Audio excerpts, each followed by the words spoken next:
Oh man, Lewis, I am fired up. We have a hell of a show today, and I know that there is going to be a portion of our audience that is not going to like me after today's show. But you know what? I know that there is a portion of our audience that is going to appreciate that I am not doing things or not doing things for optics on the program, and I am telling it to you like I see it and like I think it's important for progressives to know. What am I talking about? Well, last week I talked to you about a whole bunch of people emailing me saying, David, are you voting for Jill Stein, the Green Party candidate? Because if you supported Bernie, the obvious correct thing is obviously to support Jill Stein. And I explained, no, I'm not. Jill Stein is fundamentally anti-science on a number of issues, including GMO. She is irrationally anti-Israeli in a way that I could never, ever get behind, because no sensible, rational person could ever come to the conclusion she has come to on that issue. And it's gotten way, way worse. Really, really bad. A video was sent to me of Jill Stein saying that Wi-Fi could be dangerous for our brains. And I'm going to play the clip for you. It's actually not clear from the clip that she knows the difference between Wi-Fi and wireless phones. It is just an utter mess, okay? First, Jill Stein says, and I'll play it for you, that education should move away from screens, that we should not have kids on screens in school, which we could talk about screen usage, but if you want students to be ready for college and the real world, you need a reasonable amount of computer work to be going on. We'll listen to that, and then we'll get to the Wi-Fi part. And this is just flat out anti-science stuff, the stuff of conspiracy websites. Okay, take a look. Wonderful. Health issues, social issues, you name it. But to be staring at screens, we already know that kids who get put in front of TVs, instead of interacting, this is not good in all kinds of ways, and is just, it's not good for their cognitive development, it's not good for their social development. That is incredible that kids in kindergarten, we should be moving away from screens at all levels of education, not moving into them. Yeah. And this is another corporate ruse. This is another gimmick to try to make a buck, make big bucks, in fact, and education and teachers and communities suffer. So we need to stand up to that. Thank you. What about the wireless? Yes, right. We should not be subjecting kids' brains especially to that. And, we don't follow that issue in this country, but in Europe where they do, they have good precautions around wireless. Maybe not good enough, because it's very hard to study this stuff. We make guinea pigs out of whole populations, and then we discover how many die. And this is like the paradigm for how public health works in this country, and it's outrageous. This is why we need to take back really not just our schools, and our electoral system. We really need to take back the whole institution of how we create. This is woo. Okay, this is not a thinking progressive, and it's not even clear she knows what she's talking about. The question seems to be about Wi-Fi, and there are completely unsubstantiated claims that Wi-Fi could cause cancer, that the radiation is bad for brains, etc. We know about wireless phones, and I don't know if the critique here, because I don't understand exactly, is the critique that she's saying there is something to Wi-Fi and brains, or is she just not understanding the difference between Wi-Fi and mobile phones? I don't know, but it is a non-science mess. Wi-Fi has been studied. There is no reasonable evidence at all that it poses any risk to health. And the articles keep getting posted, and you might read headlines on YouTube about Wi-Fi and health, but there is no good science saying Wi-Fi is bad for people. It has been studied, and it comes down, Lewis, to understanding types of radiation, not worth getting into now. But this is non-science mumbo jumbo. There is nothing to this. Yeah, it's the getting away from screens thing that kind of irritates me as well. It's yeah, but it's easy to fall into that trap. She's in that camp. It's easy to do a cursory internet search of Jill Stein and say, oh yeah, she seems pretty level-headed and, right, and I like what she stands for. But there are some serious concerns here. There's also been serious debate about Jill Stein's position on vaccines, and the debate has been because she's previously taken a pretty nebulous stance about it. The Washington Post finally got Jill Stein to be more direct about her stance on vaccines, and it is disturbing. She started off fine talking about the the importance of vaccines. I'll put up the first quote for you here, where she says, I think there's no question vaccines have been critical in ridding us of the scourge of many diseases, et cetera, et cetera, et cetera. The problem, though, is that people do not trust the Food and Drug Administration or even CDC, for that matter, where corporate and pharmaceutical influence, where corporate influence and the pharmaceutical industry have a lot of influence. Okay, fair enough. And then here's where it goes completely non-science, woo, mumbo jumbo, where she continues and says, as a medical doctor, and now this is really low because her experience as a medical doctor has no bearing on any of what she's talking about with regard to vaccines. But she says, as a medical doctor, there was a time where I looked very closely at those issues, and not all those issues were completely resolved. There were concerns among physicians about what the vaccination schedule meant. The toxic substances like mercury, which used to be rampant in vaccines, there were real questions that needed to be addressed. I think some of them at least have been addressed. I don't know if all of them have been addressed. And you might say, well, no big deal. She's sort of dancing around the whole mercury toxicity vaccine schedule thing. She's using her title of doctor to appear to be particularly qualified to comment about vaccines when she's not. The mercury thing has been totally debunked. And if you're going to email me, and I know some of you will, and say, well, David, Snopes said Jill Stein is right on vaccines. Number one, no one source is ever always right. So yes, Snopes wrote an article defending Jill Stein, but 4 or 5 other reputable skeptic pro-science blogs have said, well, listen, both Jill Stein and Snopes are wrong on this. So, Lewis, this is not someone that I would ever support. And I have disagreements with Hillary Clinton on specific elements of foreign policy, or I would rather the minimum wage be $15 rather than $12 or whatever. But this is just fundamentally anti-science nonsense. And I'll mention also the Green Party supports funding homeopathy, which has been debunked as not a valid treatment or cure for any condition or symptom, period. Homeopathy is nothing. And the Green Party, not necessarily Jill Stein, but the Green Party supports funding that. I don't want anything to do with this. No, the party should really be focusing more on they should sound like Bernie Sanders. Yeah. They really need to get away from this stuff. And, it's just as easy to do a cursory search of Hillary Clinton and think that everything's wonderful. And then you add to this the reality that Jill Stein cannot and will not be the president. Just add that into your equation. I know it's great to have other parties, but just consider that. We also need to add into the equation when we talk about Jill Stein that she has chosen a running mate for vice president who is a total extremist. If you regularly watch or listen to this show, you know this is not a show where I will cheerlead anything that has a supposedly progressive stamp on it. If you want a show like that, there are many shows like that. Okay, I don't even need to name them for you. You can find those. I am going to be completely upfront that when there is a critique I need to make of something that is supposedly progressive, I will make it. And Jill Stein has chosen Ajamu Baraka as her running mate for the presidency on the Green Party ticket. We've already talked about Jill Stein's anti-science views, the Green Party's pro-homeopathy views. Okay, fine. What about Ajamu Baraka? Well, he's written that President Obama and other members of the black petite bourgeoisie are merely puppets, living proof that the white supremacist machine has hijacked the minds of black people. Okay.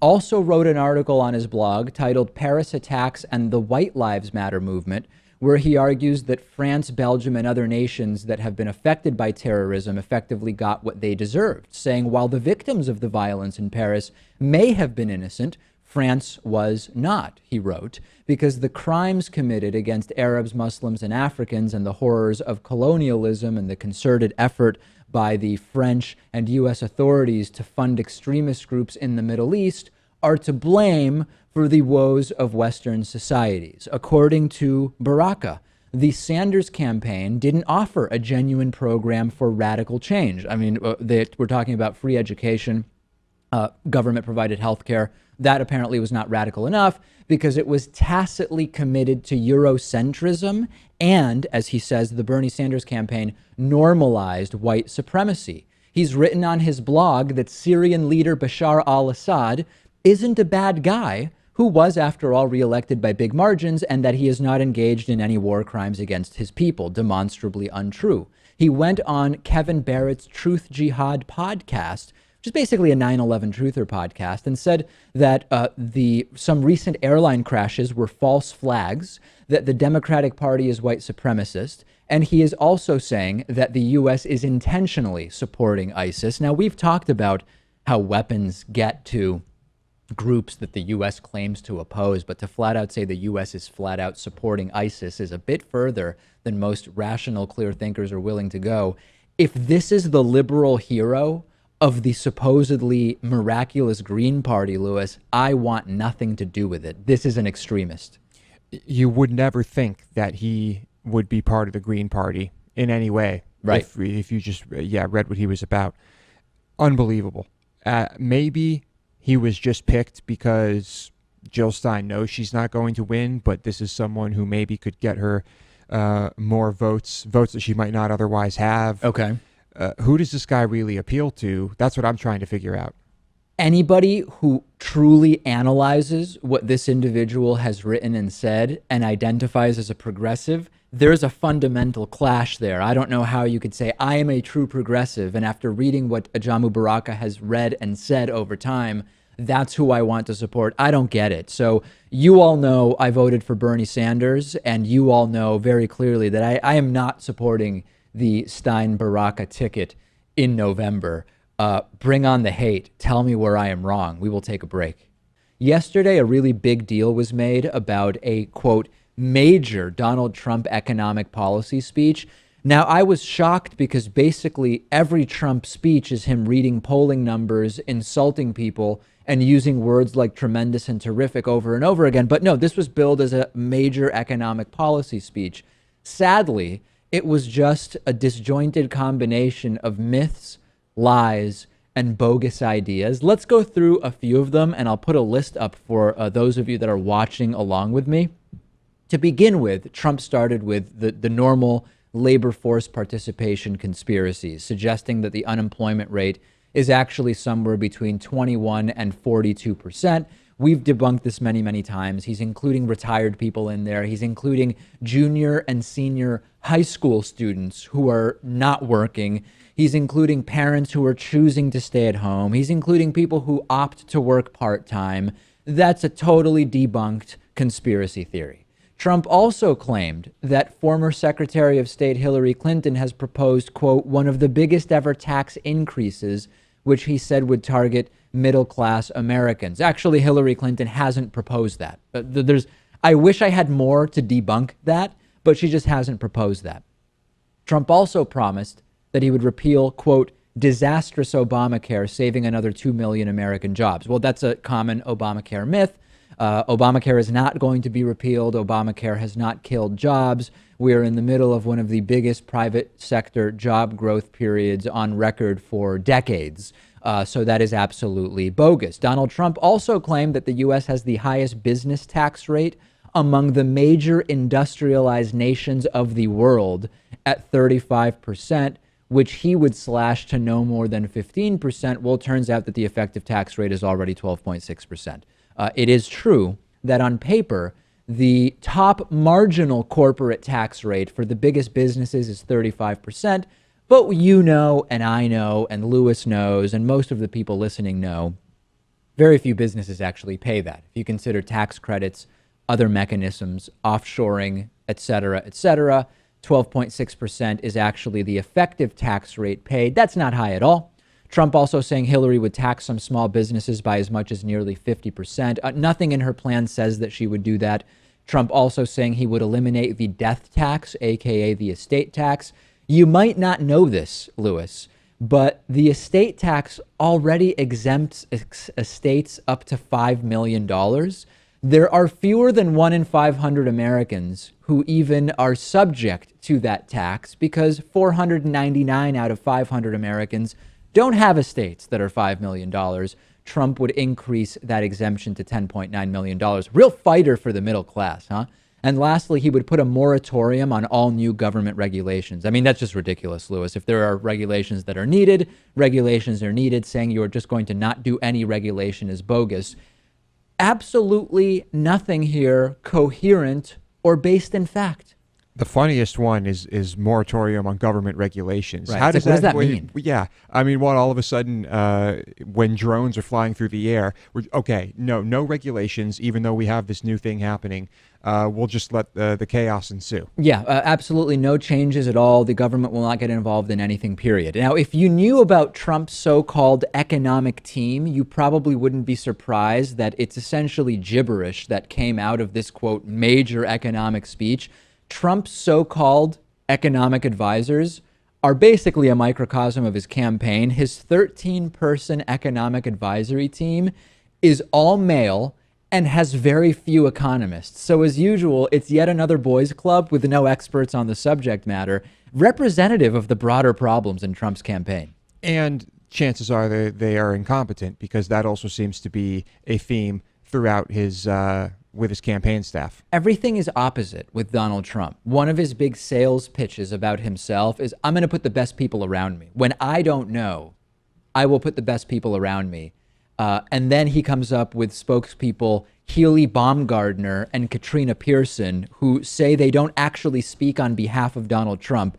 Well, you've been hired as a spokesperson, so I thought you did, and can't put together a coherent argument on any national news outlet. So yeah, the entire I'll put the best people around me thing, not really making sense. Okay, we have to talk about this new narrative that is being created by Trump supporters, that all the polls are fabricated and skewed towards Hillary Clinton. Yesterday, I told you that Hillary Clinton is now leading 16 of the latest 16 polls nationally of the presidential election. And every time we do this, I get emails from people saying, David, don't you see what's going on? The liberal media is skewing the polls to make it seem as though Hillary is winning. Now, not only do we have no evidence of that, wouldn't that be kind of stupid, Lewis? Because if you want Hillary to win, skewing the polls to make it look like she is winning actually puts at risk that Hillary voters will stay home thinking she doesn't need their vote. It's a very dumb strategy if that's what you're trying to do. Yeah, I don't see how it would be beneficial to those who are doing the polling and putting this information out. Doesn't make any sense. And Nate Silver wrote an article. I'm sorry, not Nate Silver. On Nate Silver's 538.com this morning, an article was written by one of the other staff writers basically debunking what is being used as the explanation for why these polls are biased, and what a lot of right-wingers, including the queen of the birther movement, Orly Tates — I'm on her mailing list only because I can't unsubscribe. I've tried to get off her mailing list a dozen times. You can't do it. You just can't do it. So I get her mailings. She is critical of some of these polls by saying Democrats are oversampled. If you look at the percentage of people in the poll that are Democrats, it's way higher than the number of Democrats that are actually registered. And what is not understood by people like the queen of the birther movement, Orly Tates, is that the pollsters don't weigh the results by party self-identification. And what many people don't know is, in the polls, they're often asked, which party do you identify with? This is often different than actual party registration. And this little detail seems lost on many people like Orly Tates. They're being asked, which party do you identify with? Oh, I identify as an independent. I identify as a Democrat. This is very different than how people are registered. And Kentucky is a really good example. Kentucky has way more Democratic registered voters, the sort of Dixiecrat, Blue Dogs, etc. But when you actually look at how people vote, it is much more conservative. And 538.com does a really good job of explaining how you can't just look at a poll and see, oh, they have 37% Democrats, even though Democratic registration is 32% or whatever it is. It really doesn't tell you the story when you consider identification and registration are very different things. Yeah. And what would be the motivation, and how would fabricating polls help these pollsters in the future? It just really doesn't make any sense. There's no reason to do it. There just is no reasonable reason why you would do that. And there are repercussions when pollsters are really wrong, right? There are pollsters from the 2012 election who were just way off, and they're no longer included in averages of polls. Real Clear Politics, for example, does an average of polls to give you an overall picture of how things look. They decide which pollsters to include based on track record, and there's really no advantage to just making up polls. There really is not. This is not the Onion version of the David Pakman show. This is a real story. Republican presidential nominee Donald Trump suggested the possibility that gun owners use their guns against Hillary Clinton if she is indeed elected in November. This was at a campaign rally yesterday in Wilmington, North Carolina. You would think it was a fake story. You would say, yeah, the guy mocked a disabled reporter. Yeah, the guy ridiculed the Gold Star family whose son was killed in 2004 fighting for the U.S. military. Yeah, the guy suggests unconstitutional, immoral, and unconscionable ideas all the time. But he wouldn't hint that his supporters could maybe kill his opponent, would he? Yes, he would. Take a look. Hillary wants to essentially abolish the Second Amendment. By the way, and if she gets to pick her judges, nothing you can do, folks. Although the Second Amendment people, maybe there is, I don't know. But I'll tell you what, that will be a horrible day. Hey guys, any day now, Trump is going to pivot to a softer, more conciliatory tone just after he ends with the suggestions of killing political opponents. He's really resetting his campaign in an amazing way. Shift away from the Muslim ban towards killing your opponent. Even the Trump supporter on stage, there's a guy who I'll point to if you're watching. This guy right here with the red shirt, this guy right here, he looks stunned when Donald Trump says this. I'm going to just replay a few seconds of the Trump statement zoomed in on this guy. Even a guy picked to be on stage at a Trump rally, and you've got to be out of your mind in favor of Trump to make it onto the stage at a rally. He's shocked. Take a look. Although the Second Amendment people, maybe there is, I don't know. But I'll tell you what, that will be a horrible day. There is one other possibility. By the way, unclear actually whether he's shocked or thrilled and titillated by the suggestion. There's also the possibility that Trump was suggesting not killing Hillary Clinton, but killing the judges that Hillary Clinton would appoint, which, you know, I guess advocating the mass murder as opposed to just a single assassination is a little bit different. It's not really. No, it's the same. What we're talking about is just killing your political opponents. And yeah, it's not going to change a thing, though, for his staunch supporters. No, if you're a supporter of Trump, he already said I could shoot people on Fifth Avenue. It wouldn't change anything. Good, so that's true. If he's suggesting other people shoot someone, why would that change anything? Now, the campaign has said, oh, all he was doing was trying to activate voters to vote in November for whom the Second Amendment is important. No, the entire thing was, if Hillary wins in November, then XYZ will happen. If you're talking about something that will happen if Hillary wins after the election and what people might do, you can't then say what I was actually doing was trying to encourage people to vote. Now, this is a good time for me to introduce or reintroduce the term stochastic terrorism. Now, stochastic is a term that's often used in investing, right? In stocks, it sort of means randomly determined, having a random probability distribution or pattern, which we could analyze statistically, but we couldn't predict precisely. So like, for example, if I said to you, X% of stocks, statistically and probabilistically speaking, over the next 10 years will go up by 2,000%, right? We know that some stocks probably will, but we have really no way of predicting exactly which stocks those are. It applies to what Donald Trump is doing in that the general suggestion of using guns against Hillary Clinton or against her Supreme Court nominees or whoever, statistically speaking, because of the size of Trump's platform, it could well lead to someone being inspired by what he said to actually go and kill a judge or try to kill Hillary Clinton. Hopefully the Secret Service would be able to protect her.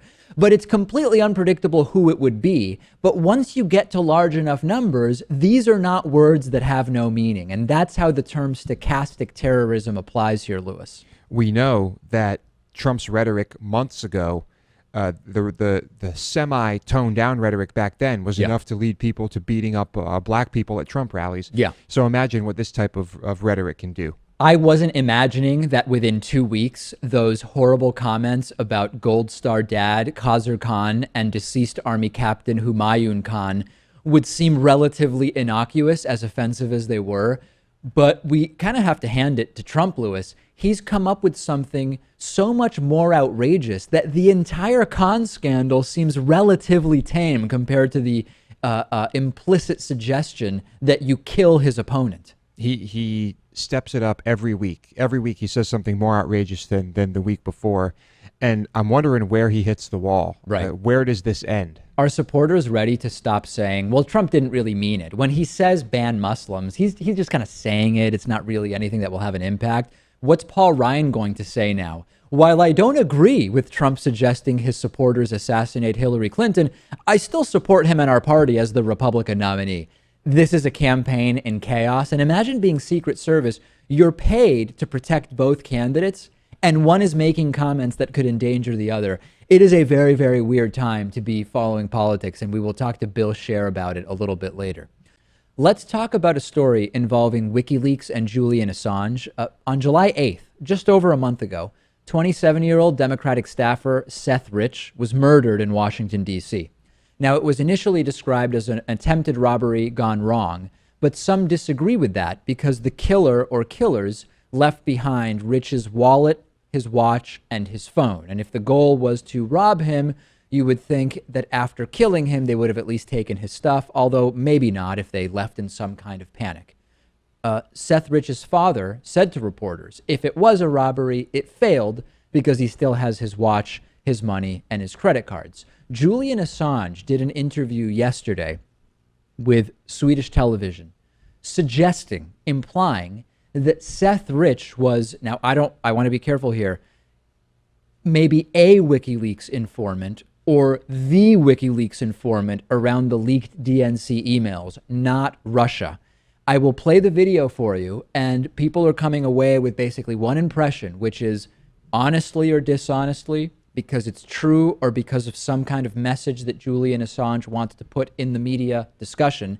He is implying that Seth Rich was WikiLeaks' source on the DNC emails. Take a look. Donald Trump has had a disastrous few weeks. If you look at the polls, he needs a miracle. In the American political lexicon, there's such a thing as the October surprise. The stuff that you're sitting on, is an October surprise in there? Do you even know what you're sitting on? WikiLeaks never sits on material. Whistleblowers go to significant efforts to get us material and often very significant risks. As a 27-year-old works for the DNC, who was shot in the back, murdered just 2 weeks ago for unknown reasons as he was walking down the street in Washington. So that was just a robbery, I believe, wasn't it? No, there's no finding. So what are you suggesting? What are you suggesting? I'm suggesting that our sources take risks, and they become concerned to see things occurring like that. But was he one of your sources then? I mean, we don't comment on who our sources are. But why make the suggestion about a young guy being shot in the streets of Washington?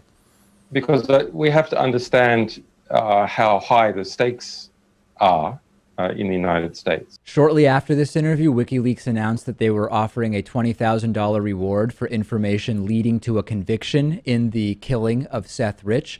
Now, there is a faction that believes Julian Assange is knowingly or unknowingly, wittingly or unwittingly, being manipulated by Russia or maybe even the Trump campaign to hurt Hillary Clinton. Now, one piece of evidence people point to is that Roger Stone, this huge Trump supporter, recently claimed to be in touch with Julian Assange. Just 2 days ago, speaking to the Southwest Broward Republican Organization, Roger Stone said the following. Take a look. With regard to the October surprise, what would be your forecast on that, given what Julian Assange has intimated he's going to do? Well, it could be any number of things. I actually have communicated with Assange. I believe the next tranche of his documents pertain to the Clinton Foundation, but there's no telling what the October surprise may be. Why on earth would Roger Stone be in touch with Julian Assange? But Stone is a known liar, and implying something you know to be false is also a tactic to create drama. The other issue is Julian Assange could be contradicting himself, because he has said many times, Lewis, that the WikiLeaks submission system is by definition anonymous, so that even WikiLeaks themselves often have no way of knowing who sent them information or identifying where leaks came from. I honestly do not know what to think. I am presenting this. At first, it was just conspiracy theories that Seth Rich was killed in some kind of cover-up retribution or proactive killing to prevent him from spilling the beans on something he knew. I didn't find it worthwhile of coverage at that point.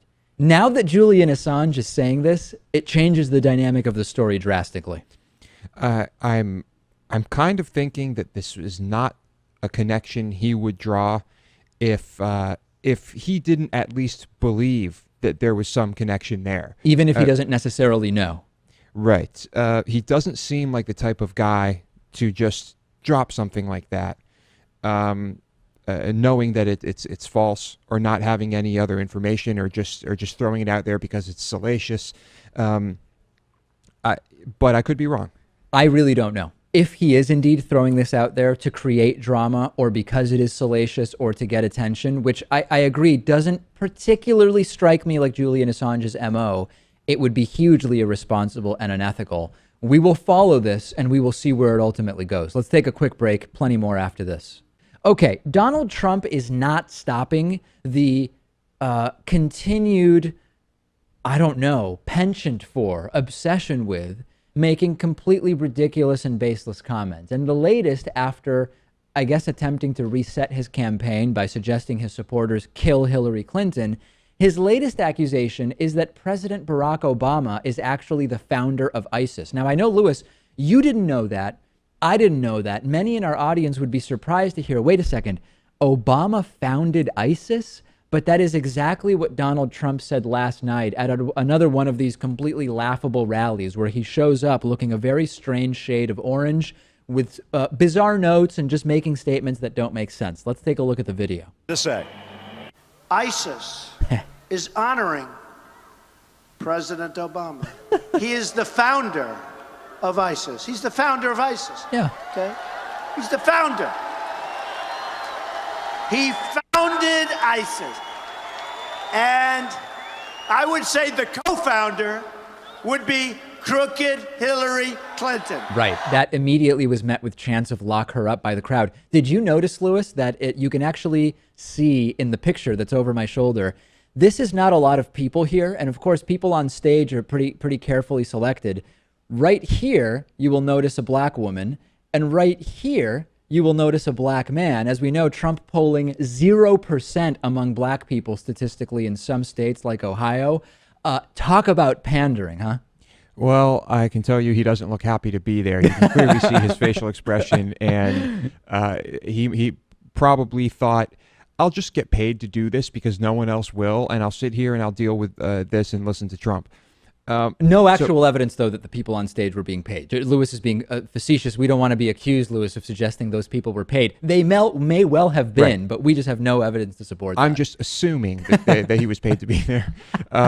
So what is Trump suggesting? That the foreign policy decisions of Barack Obama created ISIS? I guess that's the sort of point. Because I would say that in that case, George Bush is the founder of ISIS. I was going to get to that, right? Because number one, this is not the first time that Trump has connected Obama to ISIS. A couple of months ago, he tweeted an article from right-wing news website Breitbart, which said the Obama administration was actively supporting al-Qaeda in Iraq, the terrorist group that became the Islamic State. So Donald Trump is implying, as Lewis says, that the foreign policy decisions of President Obama and Hillary Clinton as President Obama's Secretary of State somehow created the conditions, or maybe even more directly led to the creation of ISIS. Of course, reasonable scholars of foreign policy and reality, as opposed to fantasy worlds, understand that the real single decision that created a vacuum in the area that led to the creation of ISIS was George W. Bush's harebrained decision to go into Iraq in 2003 based on the false pretense that, number one, Iraq had weapons of mass destruction, and number two, there was some connection between Iraq and the 9/11 attacks. I've said it before, and I will say it again. If you support Donald Trump, you are either ignorant, unstable, or a genuinely bad person. But as I see this day after day after day, I do start to question the broader intelligence or lack thereof of the U.S. as a nation. And this isn't sort of a comment, Lewis, about individual people, but it's sort of about this entire country. Because although individuals voted for Donald Trump, somehow we've gotten to a place in the United States of America in 2016 where someone like Trump can even become the nominee, who still presents essentially no policy positions at these speeches and says things like Obama founded ISIS and what about killing Hillary?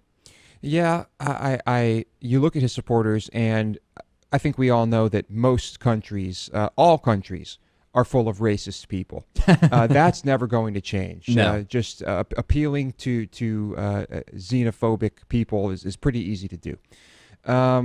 But let's face it, our education system is not that great compared to other countries at our level of development. And that's what you could attribute, at least in I part to attribute a this. lot to our education system, Yeah. and just generally to decades and decades of corporations buying politicians, and I mean, when that happens, your country just crumbles. To sum up, Donald Trump has worked out how he will defeat ISIS as president, but it's sort of a secret until he's elected, because of national security and stuff. But he's going to somehow do it without sending in any U.S. troops, because he was always against the Iraq War and would never do that. Although we know that he actually told Howard Stern in 2002 he was in favor of the Iraq War, but he never mentions that. So I've actually put together a sort of policy guide for what it is that Donald Trump's plan for the Middle East is. And we've had to infer some of this. So number one, Trump has said he's against intervention in the Middle East. He has also said that forcing regime change is bad and overthrowing Gaddafi was bad, although he is on record in 2011 as having said that he's in favor of overthrowing Gaddafi. So a little bit of a conflict there. He's also said the Iraq War was bad and that he never supported it. That's also a lie. He told Howard Stern in 2002 he's in favor of it. And of course, we know that he will kill and torture terrorists as well as their families. But he's against intervention in the Middle East.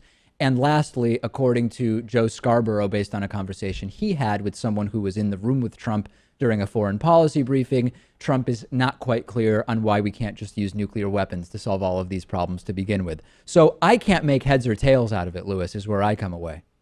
Yeah, it's he doesn't have a plan. He's said before he's going to get the best people. So far, he's collected the worst people. Yeah. Maybe it's easier to collect good people once you're actually president. Sure. And maybe they think Trump just isn't very legitimate now. Pretty scary that he could be quite legitimate as soon as he's commander-in-chief. None of this stuff appeals to the Republicans, who are just more concerned with smaller government and lower taxes, and they don't really like liberal politicians, right? Just because you don't like Obama doesn't mean you think Obama created the Islamic State. And Donald Trump, although you would imagine he's trying to pivot to appeal to more people in the electorate, the idea that maybe Hillary should be killed, or her just judges should be killed, the people she would pick, or that Obama founded the Islamic State, it's actually appealing to a narrower and narrower group of American voters. And we're seeing that reflected in the polls. If I'm wrong about any of this, let me know. I'm on Twitter at @DPackman.